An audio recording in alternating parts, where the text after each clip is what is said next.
Good morning, everyone. It's your boy Crispy T, and I'm back.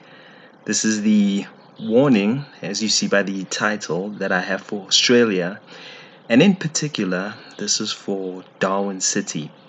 Now, when I started this whole channel, this whole YouTube channel, I did tell you about my journey. If you have not checked it out about the Crispy T thing, there's a I'll put the link into the intro video to know a little bit about me and my background. The only thing I failed to mention was the part that I'm from South Africa, to be honest. So Johannesburg, born and raised in a little town called Alberton. That's where I'm from. That's where I reside, and that's what I do. Well, I wasn't born in Alberton, but mostly spent my childhood here and most of my formative years, and I'm still here. So yeah, especially now that I'm going to give away my age. It's not like I have anything to hide. 37 years of age. So yeah, as you can see where the spiritual journey took me from the music industry into this. And just to not to digress too much, and please just check out the intro link to know a little bit more about me. And this warning here is really, and it's for Darwin, Australia, like I said, in the Northern Territory. Okay, and the other thing was this is the first installment of the series called "A Calling of a Ravenous Bird." Okay, and the ironic thing is that Alberton is considered east side of Johannesburg, more southeast, but it's not quite south, not quite east. So it's one of those strange things in there but anyway, that's the proximity, and welcome to the first installment. Now, not to take too much of your time, let me just get straight into it and get to the point. Okay, now this warning, right, this is something the Lord had put into me. This was in the early parts of October of 2020. Now, to give you a little background and a little context as to actually what's going on, is that I was actually on the job market. I had a job because of the whole lockdown situation. Well, I'll explain a little bit more about the lockdowns in another video. What had happened and what had transpired was the fact that I was supposed to start up somewhere, but it was never going to happen, and it was just not going to happen. It's just that what the lockdown did was just accelerate the inevitable. So I was on the job market, and God had put it into me for about a year or so, and I'm talking from 2019, to perhaps look into Australia, even though I didn't really want that. I didn't want to emigrate. Not something I ever thought was actually part of the plan. So this was quite unfortunate, and this is just one of those moments where God wants to test you and see if you're willing to move and change with Him. And if He says, "Hey, it's time for a move, time for a switch," some things that He's done that before with me. So it was a very surprising one. But I said, "Okay, fine, I'll look into the Australian market." And subsequent to that, it took me about a few weeks. Let's say I was on the market for about August, and then within September, because I expanded into Australia, I left it in his hands as to whether I go or not. And that's one command he said to me was, if I go, if it'll be on him, and he will choose whether I go or I do not go. So that's what it was about, and that was the condition on the Australia thing. So I said, okay, I'm gonna do it anyway, and I did it. I got a job offer. Yeah, I don't want to be saying too many things about the employer and giving you too much background on it and all that. But all I can tell you at this moment is that it was in Darwin City, and now I got the offer. Okay, this was the end of September, where here we have Heritage Day. It was the day before Heritage Day. I waited about 2 weeks until I broke it to the family that, hey guys, I got a job offer, and I also went through the agency to process my work permit, and they had already congratulated me for getting the job and everything. And my heart was still sore. I remember crying, actually, to be honest, because I just didn't think, for two reasons, two things that when this contract was done, I mean, it was quite a significant pay raise. I was like, I never thought in my wildest dreams I'll be getting that. So yeah, and so I was quite overwhelmed because it was like 8 years of nothing, especially working in the music industry, and all of a sudden this.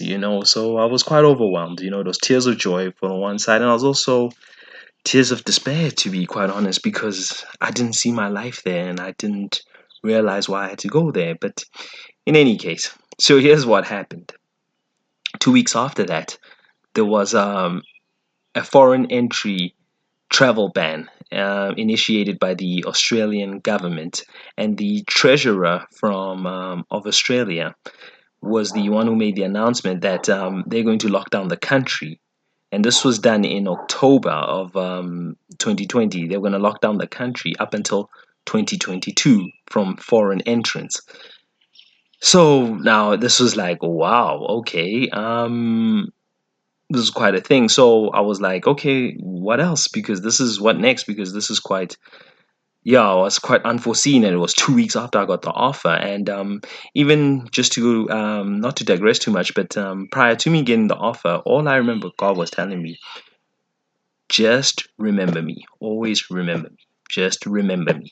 Okay, so yeah, even before the offer came, He just told me, just remember me, and that's all.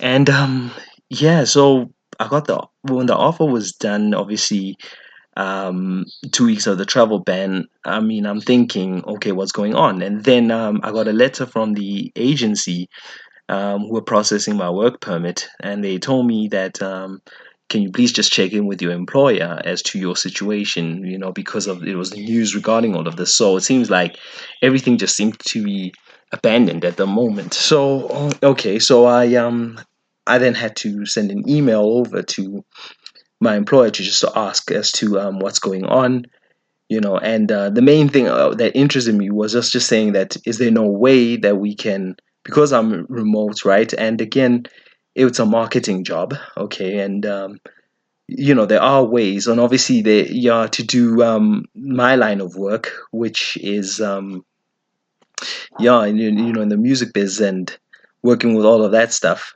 um I just told him, look, I can do that while I'm here. It's something I've been quite used to, and because I've been doing it virtually, even with my clients, when I used to service clients within the music industry, I did it mostly virtually. So I said, well, is there no way we can do that? And yeah, subsequent to that, I got no reply, but it's okay. I did understand that, I didn't take it personally or to heart. I understood that it wasn't, the employer's decision. It was now in the government's control. And the main thing was this, is that because I received the offer, all that was needed to be done was the government to authorize it and to put in the nomination section. So just left it at that. And yeah, so I don't know. We shall see whatever happens there, but that's not even the point. So after that, okay, this is what actually happened. The Lord then told me um, told me this through a dream, okay? And what happened in the dream itself was that I was on a cattle farm, which I had purchased, and I was living there with my future wife, okay, and my future child, all right? So, and next to us, because it was a cattle farm, there was this huge bull. It looked almost like a bison. It was huge. It was sitting there right next to us, and all I did was tell. And in the dream itself, I was talking to the employer, telling them that I can help, and it was like sort of like a reiteration of my actual email. It was more like me saying to them, I can help, but I have to remain here. And it was making it very clear. Now, I have to interpret this dream to tell you what is actually going on, because I was having this dialogue, and there was a huge emphasis on this bull, and obviously me and my future family and what I'm building and working towards. Okay, so now the bull in itself, right, was representative of a few things. Okay, firstly, the first thing was the fact that I had to stand my ground, right? It was an interpretation I actually saw. I didn't. research this because that was well. So I had to. Oh, sorry, I did research it, and I was thinking, oh my, I didn't foresee that. So I was right in feeling that my life was actually here in South Africa, and I still had to remain here because that's when things are going to happen for me. Okay, right. And the second thing was yeah. Firstly, you're saying stand my ground. Second thing was the fact that the beef production in South Africa. It was more showing that because it was a huge bull. It was more showing um, the fact that it was about the beef industry in itself. And one thing I realized subsequent to that dream was that there were trade sanctions all of a sudden happening in that week with China and Australia, where they put tariffs on beef, and Australians could not. Well, Australian abattoirs could not export beef into China anymore. So yeah, there was just this huge trade war, quote unquote. And Yeah, and the third one, okay, this is more to do with astrology. Now, I'm a Christian, okay? I'm not a I don't necessarily denominate, so but astrology, because I'm actually quite interested in spirituality and something I delved into, because of the fact that I was trying to see what's true, what's not, what makes sense, what coincides, because I believe God is a God of consistencies. So I just want to see what's consistent across the board. And astrology is one of the things that's quite integral to where I am, and I wouldn't be where I am if I didn't study it. So I know most Christians, many Christians, I'm not saying every single one, because my one uncle is actually a pastor, and he didn't apologize for the fact that he was into astrology as well. And I actually plain forgot about this. But in any case, I just had to throw that one in there. And but in any case, some Christians have this thing that, oh, it's unbiblical and all this stuff, and I'm not going to argue that. It's just that I just feel like that's not for us to judge, and especially that if I'm saying, because how many languages do we all speak in the world? And we just arguing about semantics over here, and it's okay to be symbolic here and not to be symbolic over there. But yeah, you get my point. But I think it's more about understanding and having that relationship with the Most High anyway, and understanding He is the true source in any just just not to delve into arguments and not always looking to be right. And that's the main thing, and that's what the self-discovery and the whole process taught me. But in any case, so in the third interpretation regarding this the bull, is that it's my moon sign, which is Taurus. Now, I'm a Gemini. I was born in June, so early parts of June. So I'm a Gemini sun, but then my moon also falls under Taurus if you look at the astrology charts and natal charts and things like that. So I have a Taurus moon, so it's quite significant for me.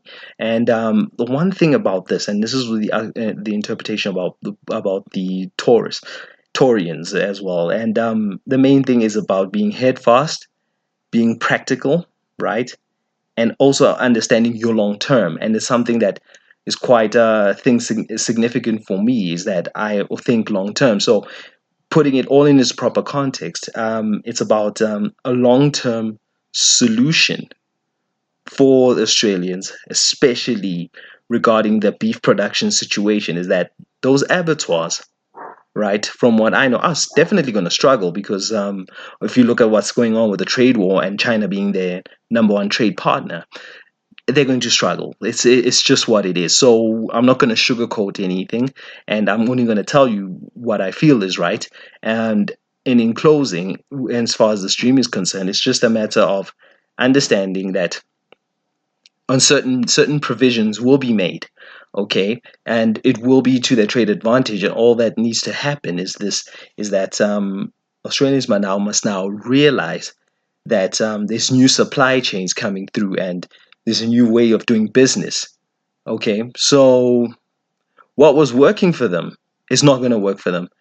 And the warning I need to send out here is that the poverty levels for the long term, and this is why I was saying that Taurian bull as a symbolic figure of dream interpretation is where everything is, that for the long term and in a slow, steadfast manner, is that they will have to look into economic development from ground from the ground roots, from the most basic elementary levels, or fundamentals, I should say, rather, but elementary also kind of fits in.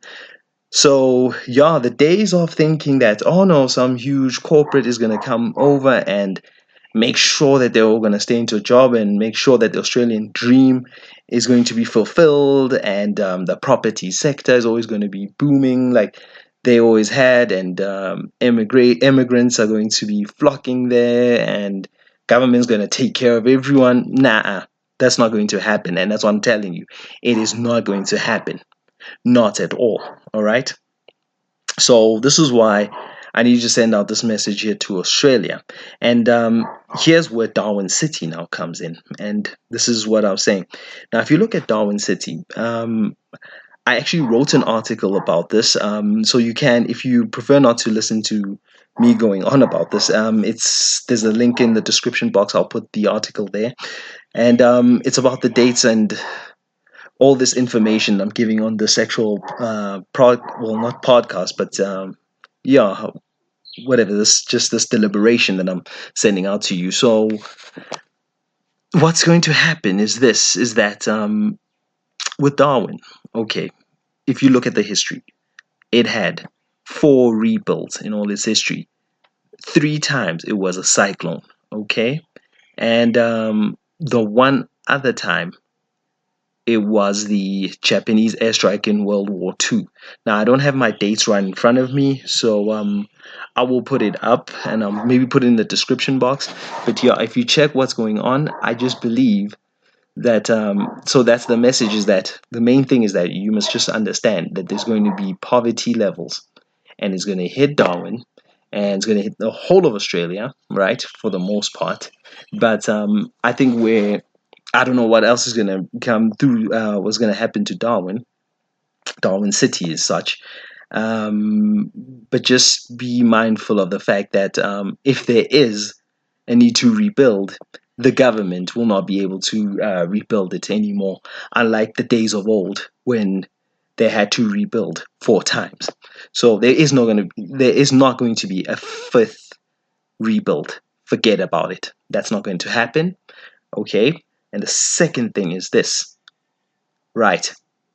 I will say this.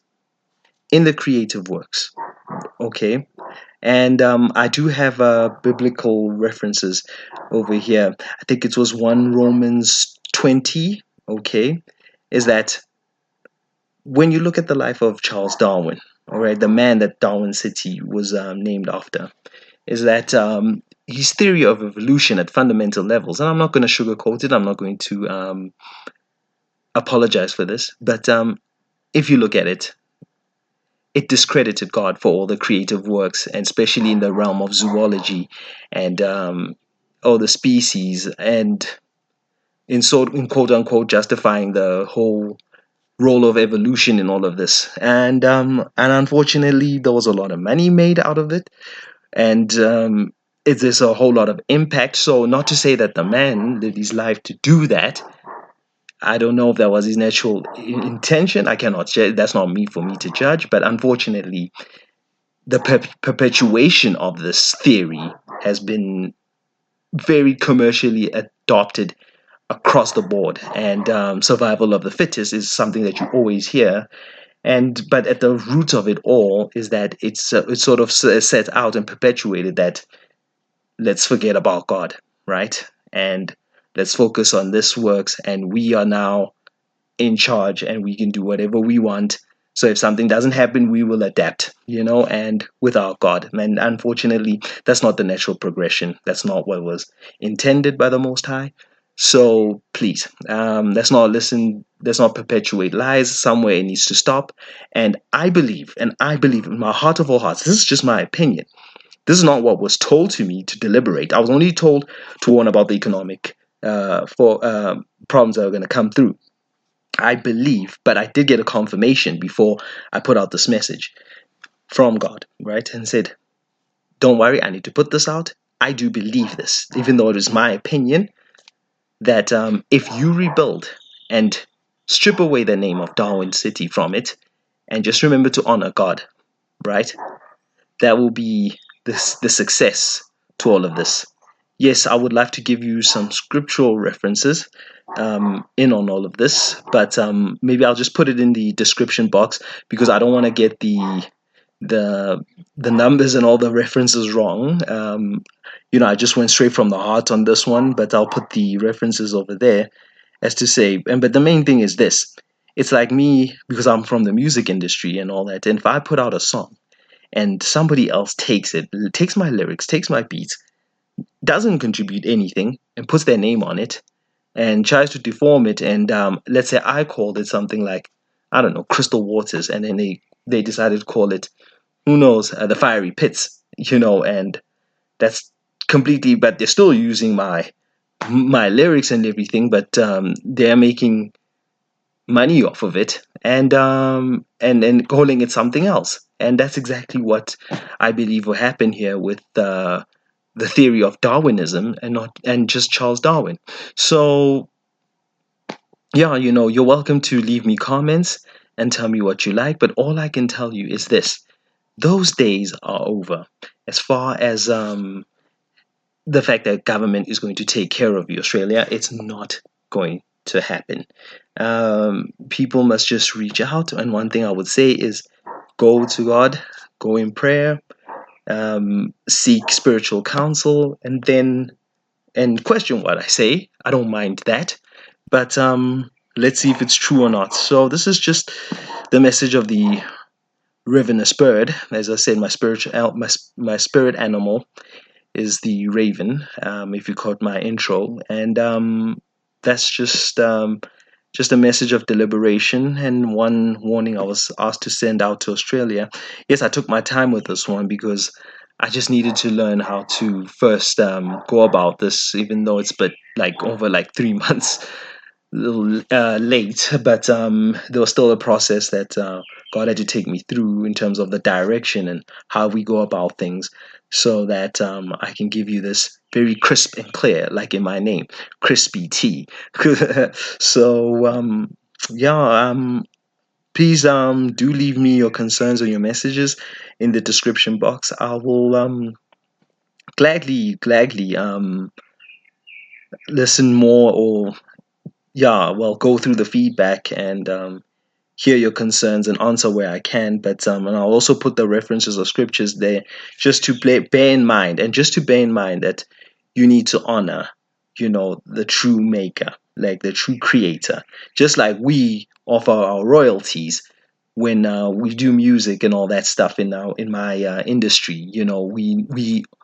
We give royalties where we pay our dues to the person creating the song. So it's the same thing here, and something you need to bear in mind when Australia decides to rename the port on the Northern Territory over there. So yeah, that's just my recommendation. I mean, I'm just talking as a pragmatist, and I know I'm only a youth minister in development still. So I'm not speaking from some grand authority. I'm only being told. I'm only humbly telling you what I need to be told. And secondly, even as an economist, well, yes, I do. Yes, I am qualified enough in some regard, but I'm not an economist.